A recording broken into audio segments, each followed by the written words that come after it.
Assalamualaikum warahmatullahi wabarakatuh. Jumpa lagi dengan saya, Bapak Abdul Karim, di perkuliahan online kita yang ke-10.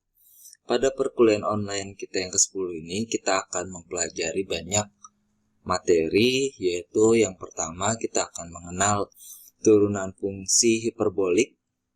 Yang kedua kita akan belajar tentang persamaan Cauchy-Riemann. Nah, ini masih persamaan Cauchy-Riemann ini masih berhubungan dengan turunan, ya. Kita memanfaatkan turunan di situ. Nah, dan yang terakhir di pertemuan kita ini kita akan mempelajari tentang integral pada bilangan kompleks. Oke, tanpa berlama-lama lagi kita akan masuk ke materi pertama kita. Materi pertama kita yaitu turunan fungsi hiperbolik.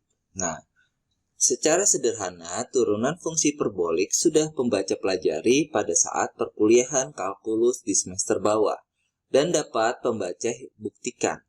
Mungkin pembaca sudah tidak asing dengan konsep turunan hiperbolik seperti saya tampilkan ini. Yang pertama, D per dz sin hiperbolik Z itu sama dengan cos Z. Jadi turunan dari sin hiperbolik Z itu sama dengan cos Z. Yang kedua, D per dz sama dengan cos hiperbolik Z, maka turunan dari cos hiperbolik Z itu sama dengan sin hiperbolik Z. Yang ketiga, turunan daripada tangen hiperbolik Z sama dengan sekant hiperbolik kuadrat Z. Nah, yang keempat, yaitu turunan daripada sekant hiperbolik Z, dia sama dengan min kosekant hiperbolik Z dikali dengan tangen hiperbolik Z. Yang kelima, turunan daripada kotangen hiperbolik Z itu sama dengan min kosekant hiperbolik kuadrat Z. Yang keenam, yaitu turunan daripada kosekant hiperbolik Z sama dengan kosekant hiperbolik Z dikali dengan kotangen hiperbolik Z. Nah, ini adalah yang nomor 1 sampai nomor 6 adalah bentuk standar daripada fungsi hiperbolik. Jadi, masih banyak sebenarnya turunan-turunan daripada fungsi hiperbolik. Nah, yang dasarnya ini ada 6. Gitu. Jadi, ada beberapa pengembangan. Tinggal kalian cari saja di internet kalau memang itu, ataupun di beberapa referensi buku-buku kalkulus. Hanya tinggal kita merubah yang tadinya dia menggunakan variabel variabel X misalkan, atau variabel nilai theta, kita bisa merubah ke dalam fungsi kompleks, yaitu merubah nilai theta atau nilai X-nya itu dengan Z. Secara pengerjaan hampir sama. Nah, di sini saya akan menampilkan, kita kan sudah pada pertemuan sebelumnya kita sudah mengenal fungsi hiperbolik dan cara pembuktiannya. Nah, di sini kalau sin hiperbolik Z itu dapat dinyatakan ke dalam bentuknya yaitu E pangkat Z dikurang E pangkat min Z per 2. Dan cos hiperbolik Z itu bisa kita tuliskan atau dia bernilai E pangkat Z tambah E pangkat min Z per 2. Gitu ya. Asal muasalnya sudah kita pelajari di materi pertemuan yang lalu gitu ya. Nah, sekarang kita akan coba membuktikan ya. Ini adalah modal kita, ada 6 modal kita akan coba membuktikan benar enggak turunan daripada tadi sin hiperbolik Z itu turunan daripada sin hiperbolik Z benar. Hasilnya adalah cos hiperbolik Z gitu ya. Begitu juga sebaliknya, cos hiperbolik Z itu diturunkan menjadi sin hiperbolik Z. Nah di sini ada sedikit perbedaan. Kalau kalian kemarin sudah mempelajari tentang turunan trigonometri, nah di sini kan kalau dia turunan cos ya kan dia jadi min sin, tapi kalau dia hiperbolik Z ya diturunkan, cos hiperbolik Z diturunkan jadi sin saja. Nah, kenapa seperti itu? Penasaran kan? Nah, kita akan membuktikannya bersama-sama. Baik, nah ini adalah pembuktian yang sangat sederhana untuk pembuktian daripada bentuk fungsi hiperbolik atau turunan fungsi hiperbolik. Yang pertama yaitu turunan daripada sin hiperbolik Z itu kenapa dia jadi cos hiperbolik Z. Nah, dari modal yang kita tadi ya, yang kemarin kita pelajari, kita substitusikan nilai sin hiperbolik Z.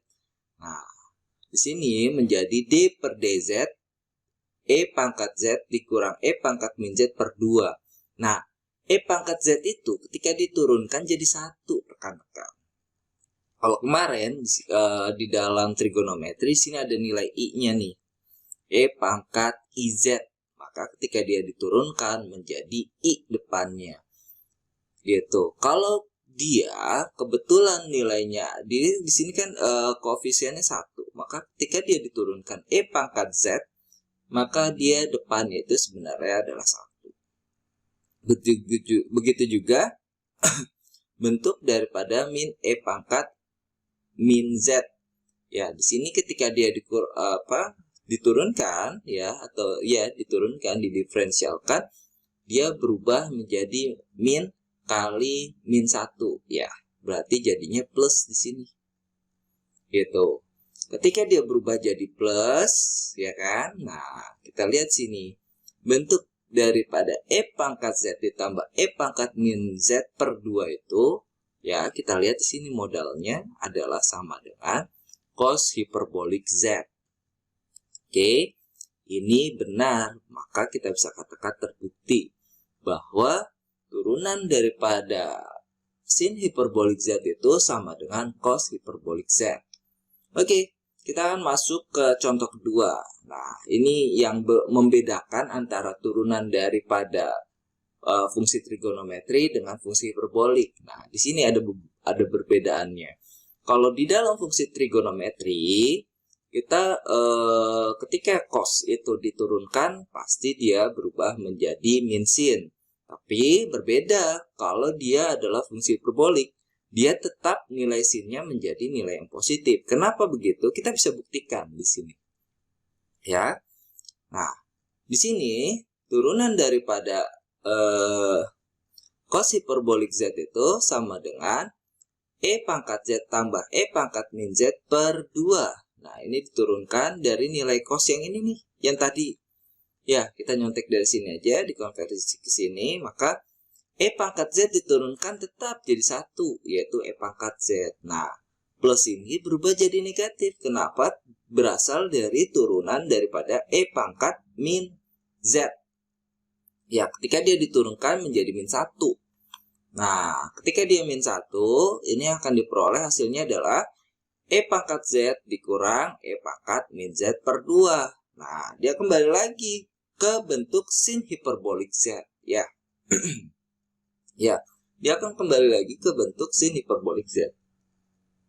Maka dari sini dapat kita buktikan bahwa benar turunan daripada cos hiperbolik Z itu sama dengan sin hiperbolik Z. Nah, ini kita bisa simpulkan terbukti. Bagaimana kalau bentuknya adalah 2Z?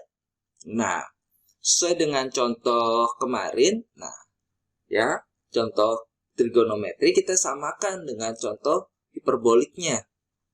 Nah, di sini diberikan turunan daripada tangen hiperbolik 2Z itu kita suruh membuktikan apakah benar sama dengan 2 sekant hiperbolik kuadrat 2Z. Nah, maka langkah-langkahnya adalah kita mensubstitusikan nilai daripada tangen hiperbolik 2Z-nya. Karena di sini 2Z, maka pangkatnya menjadi 2Z juga. Nah, berbeda yang ini ya, ini pangkatnya Z, maka dia tetap menjadi Z. Kalau ini pangkatnya 2Z menjadi nilai dari tangen hiperbolik 2Z, di sini 2Z, maka ini harusnya kita tulis adalah tetap 2Z. Begitu juga kalau dia bentuknya 2Z pangkat 2 gitu misalkan ya.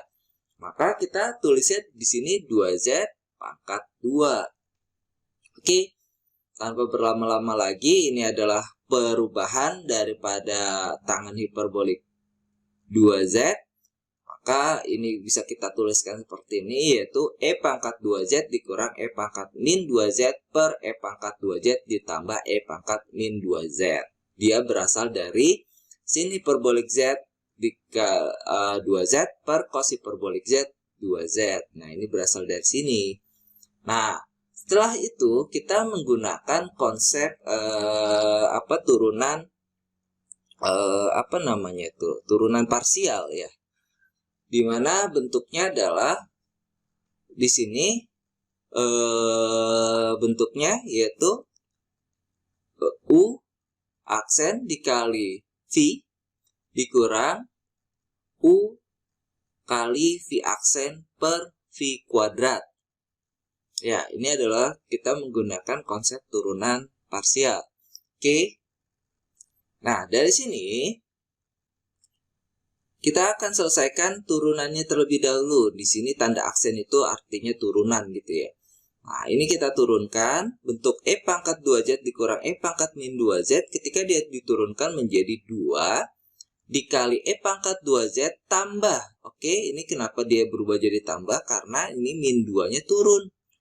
Maka min ketemu min jadi plus. Maka di sini plus 2E pangkat 2Z. Dikali dengan, nah ini tulis lagi nih, E pangkat 2Z plus E pangkat min 2Z. Kemudian dikurang, nah ini kembali kita tulis lagi karena kita fokus di bagian turunannya dulu ya. Nah ini kita tulis lagi dikali dengan sama, yaitu di sini 2-nya turun ya karena didiferensialkan atau diturunkan menjadi 2E pangkat 2Z dikurang 2E pangkat min 2Z. Oke, karena dia sini sama-sama punya 2-nya itu bisa kita keluarkan. Ini taruh di depan, ini juga taruh di depan.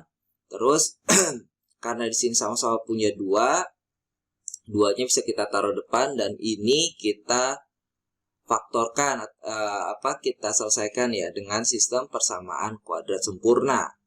Maka akan diperoleh bentuknya seperti ini. Nah, yang diberi warna kuning, maka itu dicoret gitu ya. Ini juga kita coret, maka kita dapat hasil sederhananya yaitu 2 dikali dengan 2E pangkat 2Z kali E pangkat min Z dikurang min 2 kali E pangkat 2Z kali E pangkat min 2Z per E pangkat 2Z plus E pangkat min 2Z pangkat 2. Baik. Kita akan masuk ke slide berikutnya. Di sini sudah bisa dipahami bersama-sama. Setelah itu, ya, bentuk daripada ini 2 dikali dengan E pangkat 2Z kali E pangkat min 2Z dengan bentuk ini kita bisa menggunakan sifat eksponensial ya. Ketika dia mempunyai nilai E-nya yang sama, maka ini bisa kita jumlahkan, maka ini menjadi E pangkat 0. Ini juga sama, menjadi E pangkat 0. Seperti yang kita ketahui, E pangkat 0 itu sama dengan 1. Maka di sini dituliskan 2 dengan min 2 saja, karena E pangkat 0 itu bernilai 1. Baik, nah di sini tinggal kita jumlahkan 2 dikurang min 2, hasilnya 4, yang bawahnya tetap. Maka 4 ini bisa kita sederhanakan menjadi 2 pangkat 2 per E pangkat 2Z plus E pangkat min 2Z pangkat 2. Nah, ini kita lihat lagi dari modal kita. Ternyata benar adanya bahwa terbukti bahwa bentuk daripada soal ini sesuai atau terbukti bahwa turunan daripada tangan hiperbolik 2Z itu sama dengan 2 sekan hiperbolik kuadrat 2Z. Oke, maka terbukti.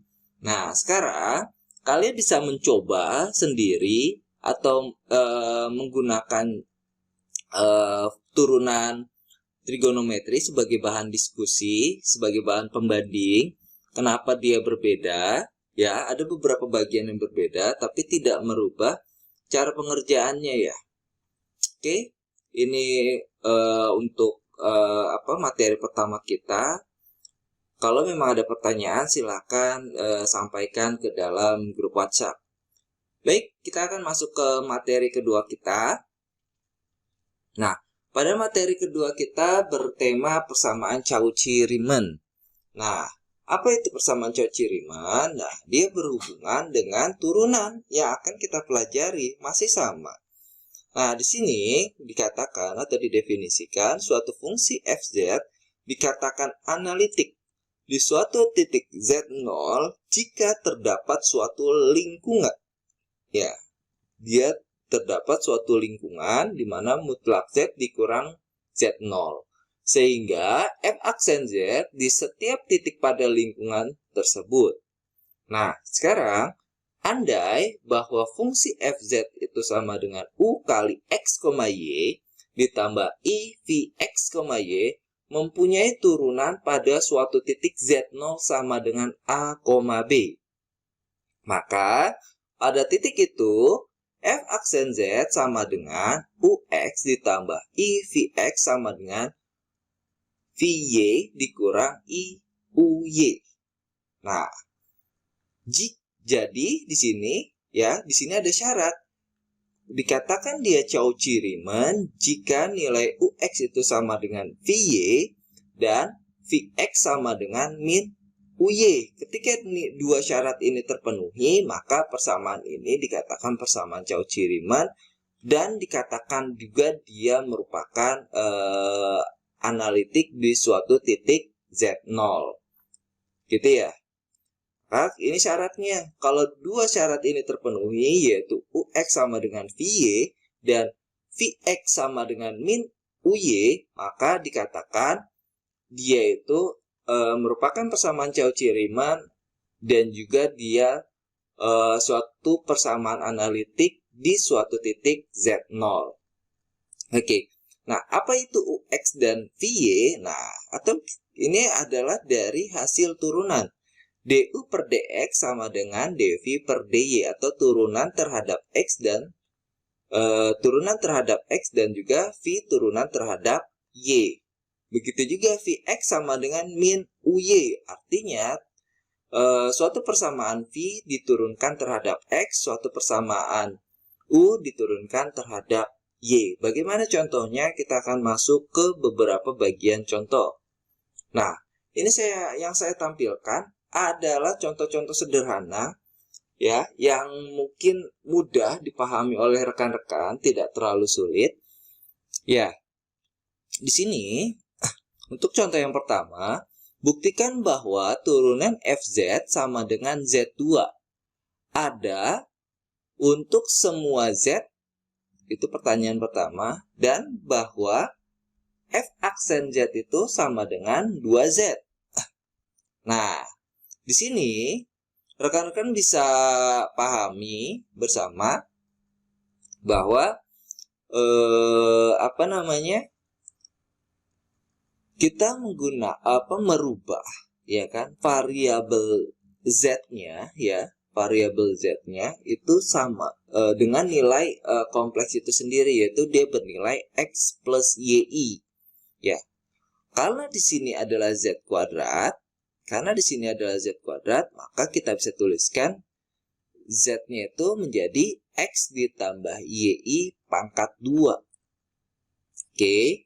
Di sini x ditambah y pangkat 2. Maka kita akan memperoleh, ini langsung hasilnya saya kumpulkan bagian u-nya, yaitu bagian realnya, dengan bagian imajiner. Jadi u itu merupakan perwakilan dari real part z, ya, atau bagian bilangan realnya, dan v itu adalah imajiner, bagian dari imajiner. Makanya di sini saya tulis x kuadrat dikurang y kuadrat ditambah dengan 2xy. Maka kita ambil bagian realnya atau ux, y sama dengan x kuadrat dikurang y kuadrat. Nah, dia diturunkan tuh terhadap x. Nah, fungsi ini diturunkan terhadap x. Maka kita peroleh ux sama dengan ini diturunkan menjadi 2X. Nah, ini adalah dianggap konstanta, maka bernilai 0. Kemudian U ini lagi diturunkan dia terhadap Y. Kalau ini diturunkan terhadap Y, maka ini bernilai 0. Nah, dikurang dengan ini diturunkan terhadap Y menjadi min 2Y. Oke, itu yang pertama. Baik, yang kedua, kita akan masuk lagi terhadap bagian imajinernya. Nah, di sini bagian imajinernya adalah atau V-nya adalah 2XY. Ya, atau di sini dituliskan V X, Y sama dengan 2XY. Nah, 2XY itu ketika dia diturunkan terhadap X, maka akan diperoleh hasilnya adalah 2Y. Begitu juga V ini diturunkan terhadap Y, maka kita akan peroleh hasilnya adalah 2X. Nah, sekarang kita uji apakah dia termasuk persamaan Cauchy-Riemann atau tidak. Dengan syarat apa? Kita bandingkan, benar nggak UX itu sama dengan VY? UX yang ini, UX itu sama dengan 2X, apakah dia sama dengan VY? VY-nya sama ya? Berarti ini sama-sama bernilai 2X. Terus kita bandingkan lagi. Benar nggak Vx itu sama dengan 2Y? Ya, Vx itu sama dengan 2Y dan min UY. Nah, sesuai ya kan? Dia sesuai nih. Vx itu 2Y, UY-nya sama dengan min 2Y. Ketika dia dikali min, hasilnya sama. Ya, sesuai. Maka persamaan di atas memenuhi syarat dari persamaan Cauchy-Riemann. Ketika dia memenuhi syarat persamaan Cauchy-Riemann, maka kita bisa tarik kesimpulan bahwa fungsi fz ini ada untuk semua nilai z. Nah, pertanyaan pertama sudah kita jawab. Dia itu ada untuk semua nilai z. Nah, yang kedua, kita akan membuktikan bahwa turunan daripada f aksen z itu sama dengan 2z. Benar nggak? Nah, ini kita menggunakan fungsi rumusnya adalah f aksen z sama dengan ux ditambah i vx. Atau bisa kita tulis juga pakai rumus yang ini nih. Yang ini. Kalau yang tadi kan ini, f aksen z sama dengan ux tambah i vx yang saya tulis. Atau bisa kita menggunakan vy dikurang i uy. Nah, kalau pada kesempatan kali ini, saya menggunakan satu saja biar nggak bingung gitu ya. V aksen Z itu sama dengan UX ditambah I VX. Baik. Nah, kita tinggal substitusikan nilainya. UX itu sama dengan 2X. Masukkan ke sini. Ditambah dengan I VX. Berarti I dikali dengan VX. Berarti di sini UY ya. UYI. Nah, Vx itu kan 2Y dikali dengan I yang ada di sini gitu. Nah, karena dia berhubung sama-sama punya 2, 2-nya dikeluarkan. Ternyata ketika 2-nya dikeluarkan diperoleh hasilnya adalah 2 dikali X tambah YI. Ingat, X tambah Y itu sama dengan Z. Maka kita bisa membuktikan bahwa benar adanya turunan daripada FZ sama dengan Z kuadrat itu sama dengan 2Z. Maka kesimpulannya adalah terbukti. Baik, kita akan masuk ke contoh kedua. Nah, contoh kedua ini adalah bentuk pangkatnya adalah Z pangkat 4 ya, diturunkan dia menjadi 4Z pangkat 3. Kelihatannya mudah. Untuk pembuktiannya gimana? Kalau kemarin ya kalian membuktikan dengan definisi limit gitu ya. Kalian pasti sudah sangat menguasai dan mudah sekali mengoperasikan definisi limit itu. Nah, sekarang kita coba membuktikan dengan cara persamaan Cauchy-Riemann. Langkahnya adalah kita merubah atau kita menguraikan nilai Z itu atau fungsi kompleksnya ke bentuk X tambah YI seperti ini. X tambah YI. Karena di sini pangkat 4, maka kita masukkan di sini pangkat 4-nya. Terus kita uraikan ya.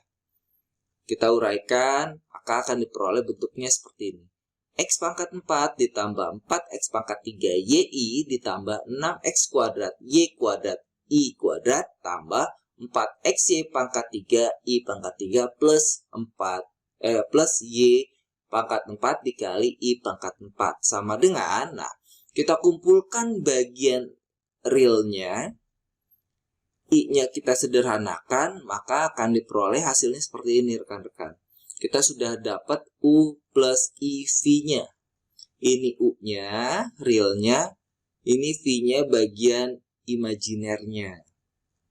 Maka dari sini kita kumpulkan ini U-nya, kita masukkan UX, Y sama dengan X pangkat 4 dikurang 6X kuadrat Y kuadrat plus Y pangkat 4. Terus kita lanjut lagi di sini UX atau turunan U terhadap X ya kan. Maka di sini diperoleh hasilnya adalah 4X pangkat 3 dikurang 12XY pangkat 2. Terus UY sama dengan min 12X pangkat 2Y plus 4Y pangkat 3. Oke, dilanjutkan lagi untuk yang untuk nilai V-nya. V itu sama dengan X, Y 4X pangkat 3Y dikurang 4XY pangkat 3. Oke, dari sini kita turunkan terhadap X, diperoleh hasilnya 12X pangkat 2Y dikurang dengan 4Y pangkat 3 karena dia diturunkan terhadap X. Kemudian fungsi F Y ini diturunkan terhadap Y. Nah, ketika di sini diturunkan terhadap Y, ya berarti tinggal 4X pangkat 3. Nah, ini diturunkan terhadap Y, ini 3-nya turun menjadi min 12XY pangkat 2. Nah, dari situ kita akan menguji, ya kan? Kita akan menguji apakah benar dia merupakan persamaan Cauchy-Riemann. Nah, di sini ada UX VY, sama nggak dia? UX VY-nya. Nah, ternyata hasilnya sama. Bagaimana Vx dengan min UY gitu? Vx-nya ini nih. Ternyata terbukti benar. UY-nya adalah min 12X kuadrat Y tambah 4Y pangkat 3. Maka untuk persamaan soal nomor 2 ini dia merupakan persamaan Cauchy-Riemann dan FZ-nya ada untuk semua nilai Z-nya. Kemudian kita akan menurunkannya. Nah, dengan cara yang sama seperti yang tadi, F aksen Z sama dengan UX tambah IVX sama dengan 4X pangkat 3 dikurang 12XY kuadrat tambah. Nah, ini adalah bagian UX-nya, ini adalah bagian VX-nya. Ketika dia dikeluarkan, dikalikan ya, ini tanda min itu artinya I kuadrat, rekan-rekan, seperti ini nih, I kuadrat. Begitu juga di sini menjadi plus 4Y pangkat 3I. Nah, ini berasal dari I kuadrat. Kita uraikan semua dan kita keluarkan 4-nya, maka akan diperoleh hasilnya X pangkat 3 ditambah 3X kuadrat YI tambah 3XY kuadrat I kuadrat tambah Y pangkat 3 I pangkat 3. Seharusnya di sini ya. Di sini adalah I pangkat 3. Baik, ini salah, nanti diperbaiki pada saat PowerPoint-nya saja. Ini adalah pangkat 3, ketika dia diuraikan maka diperoleh hasilnya adalah 4X tambah YI pangkat 3 atau bisa disederhanakan menjadi 4Z pangkat 3. Maka dapat kita buktikan bahwa benar turunan daripada FZ sama dengan Z pangkat 4 yaitu 4Z pangkat 3. Baik, untuk contoh selanjutnya kalian bisa pahami sendiri. Cara pengerjaannya juga sama. Ini bentuknya adalah sin diturunkan terhadap sin diturunkan maka didapat hasilnya cos. Bisa kalian baca. Untuk contohnya di sini ada dua lagi, nomor sin Z diturunkan menjadi cos Z, dan cos hiperbolik Z itu diturunkan menjadi sin hiperbolik Z. Gitu ya. Nih yang contoh keempat adalah cos hiperbolik Z diturunkan menjadi sin hiperbolik Z. Oke.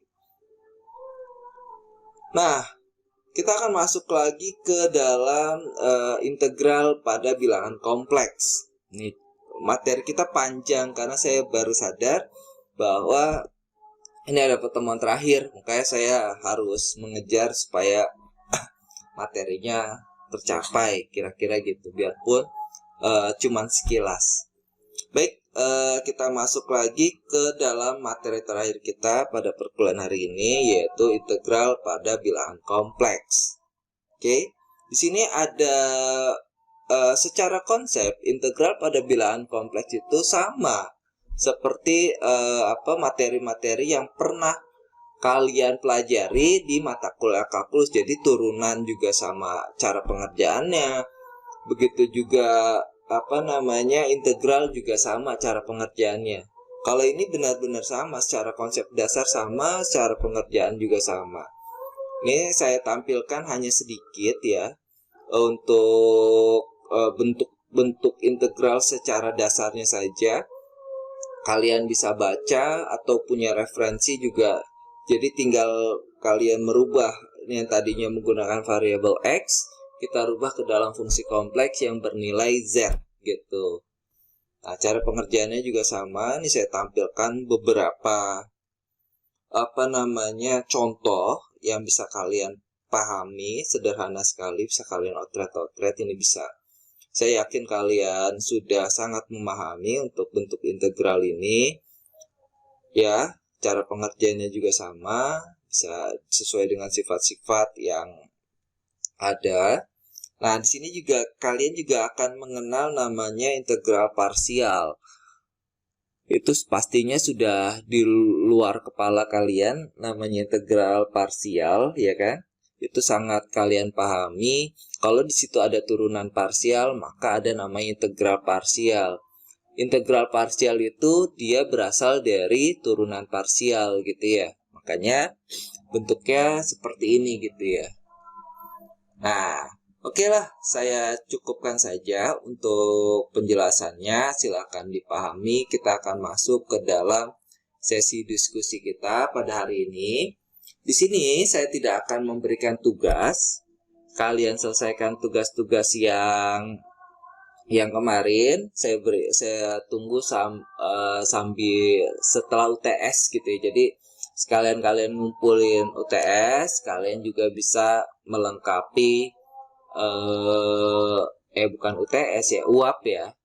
Kalian bisa melengkapi tugas-tugas yang belum selesai. Kalau memang ada pertanyaan di materi-materi sebelumnya, boleh ditanyakan hari ini gitu kan. Asalkan tidak menanyakan soal UAP. Oke, terima kasih atas perhatiannya. Saya cukupkan penjelasan hari ini. Selamat ujian dan juga jangan lupa selalu jaga kesehatan. Sekian, wassalamualaikum warahmatullahi wabarakatuh. Kita masuk ke dalam sesi diskusi melalui WhatsApp group.